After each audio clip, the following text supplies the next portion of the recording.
Ayon sa Biblia, huwag nyo silang katakutan yung mga ganito, huwag nyo silang katakutan, sabi ni Lord. At itong mga dulo, Pinagsasambahan niya ng mga kasama ko sa bahay. ano bang gusto mong gawin natin dito? Kung ano yung nasa ayon sa Biblia. Okay. Kasi ayon sa Bible, itong mga to, ang tawag dito ay mga idols o Diyos-Diyosan o mga ripulto o gawa ng kamay. Ngayon dito, ginagamit ng mga tao, sinasamba ng mga tao na hindi naman nakakarinig, hindi nakakita. Ngayon, ang utos ni Lord sa Bible, sa Deuteronomy 7, chapter 7, verse 5, itong mga to ay yung mga altar nila, yung ilawan, tapos yung mga ripulto, ibain o sa akin at sunugin, durugin. Kaya, sang-ayon po kayo doon na ako na ang bahala, ako na ang dudurog dito sa mga to. Pinaubaya ko na sa iyo ang pagpapasya. Okay, salamat sa Diyos at namulat na po kayo sa katotohanan at naligtas po kayo. Sige po, God bless po. Sige, ako nang bahala dito. Mga kaibigan, mga Katoliko, wala po akong laban sa inyo. Ngayon, ipapaliwanag ko lang po sa inyo yung ayon sa Biblia. Kasi mismong si Brother June Arsenio de Guzman, siya ay naligtas na. Ibig sabihin naligtas na, naunawaan niya na itong mga ribulto na ganito. Kasi itong mga to, walang pagkakaiba sa mga manika, sa mga manikin. Na wala silang kakayanang duminig, wala silang kakayanang magsalita, wala silang kakayanang maglakad, o anumang gawin nila, wala silang kakayanan. Ibig sabihin, ayon sa Biblia, sa Jeremias, huwag nyo silang katakutan yung mga ganito, huwag nyo silang katakutan, sabi ni Lord, huwag silang katakutan dahil wala silang magagawang mabuti ni masama man.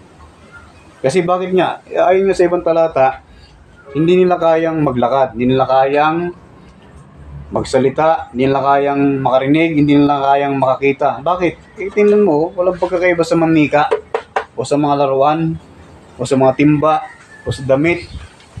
Ano yun? Walang nagagawa. Kaya bakit ka dito sasamba? Bakit ka dito luluhod? Bakit ka dito mananalangin?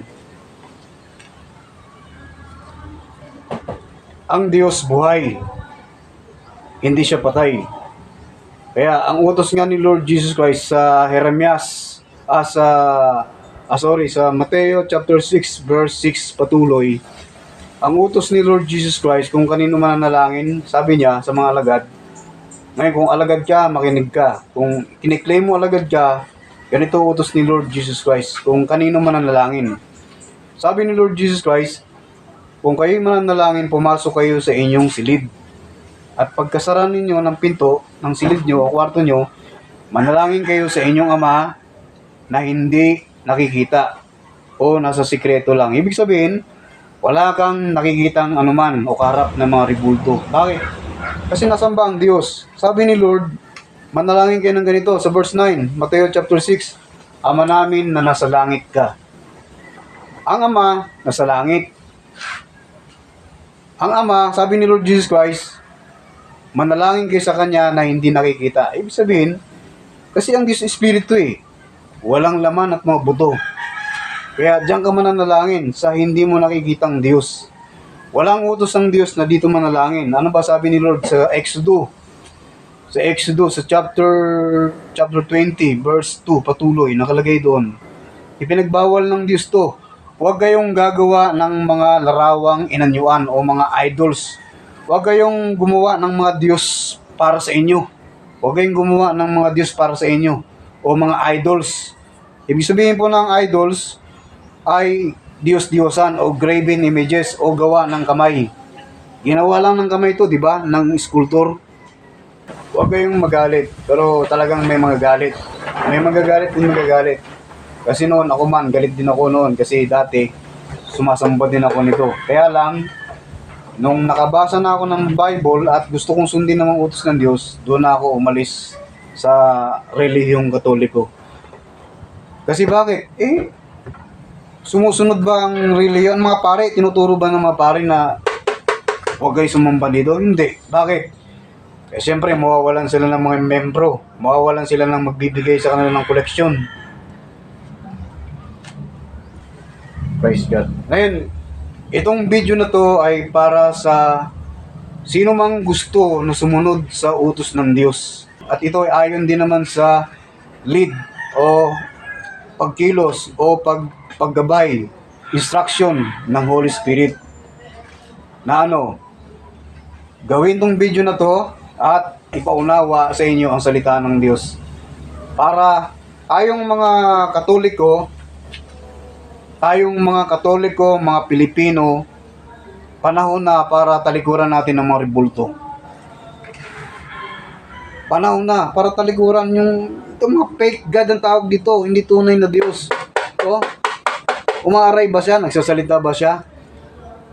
Wala to. Ano lang to? Ano ba to? Parang chok na ginawa lang to.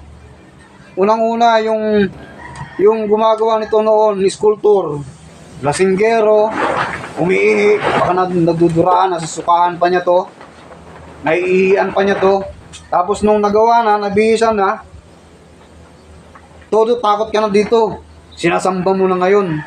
Ang totoo, dapat yung sculptor, yung gumawa nito, yung sambahin mo. Kasi siya may kakayanang gumawa ng Diyos para sambahin mo. Magising po kayo, magising. Tanggapin po natin kung ano yung katotohanan. Ang Diyos walang laman at mga buto. Siya espiritu. Sambahin natin siya sa espiritu at sa katotohanan. Yan ang hinahanap ng Diyos. Ayon sa Juan chapter 4 verse 24. Ang Diyos ay espiritu. Kaya hinahanap ng Diyos ang mga sumasamba sa Kanya ayon sa espiritu at sa katotohanan. Ito ang katotohanan. Ang Diyos espiritu. Wala siyang laman at buto. Yan ang katotohanan. Yan ang realidad. Kaya dapat sa ganun tayo sumamba sa Kanya, maglingkod sa Kanya. Manalangin sa Kanya na hindi nakikita. Yun ang utos ng Panginoong Jesucristo sa Mateo chapter 6. Sana maintindihan, sana maunawaan nyo. God bless you. God bless all of us. God bless all of us. In the name of Jesus.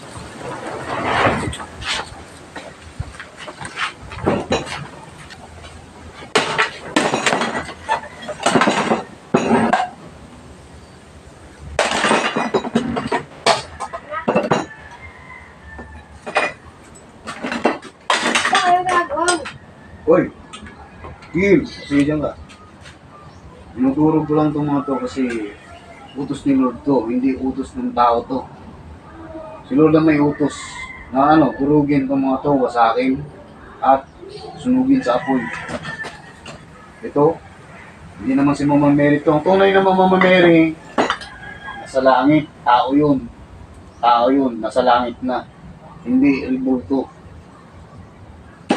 Tsaka ito, nasamba rin po ng mga Chinese. Isa rin to. Nakalagay sa Revelation, yung mga masamang espiritu, yung mga unclean spirit. Tulad ng mga palaka, mga unclean.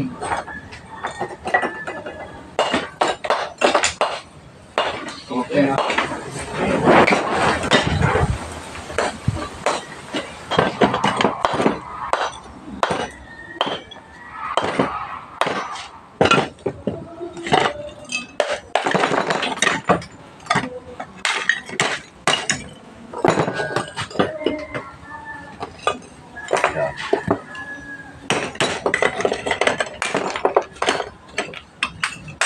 Ang lakas nito.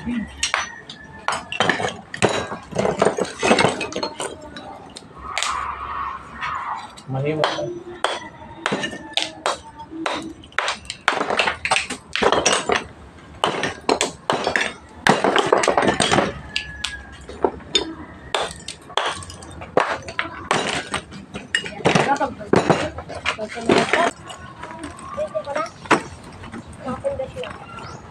Ano mo dito?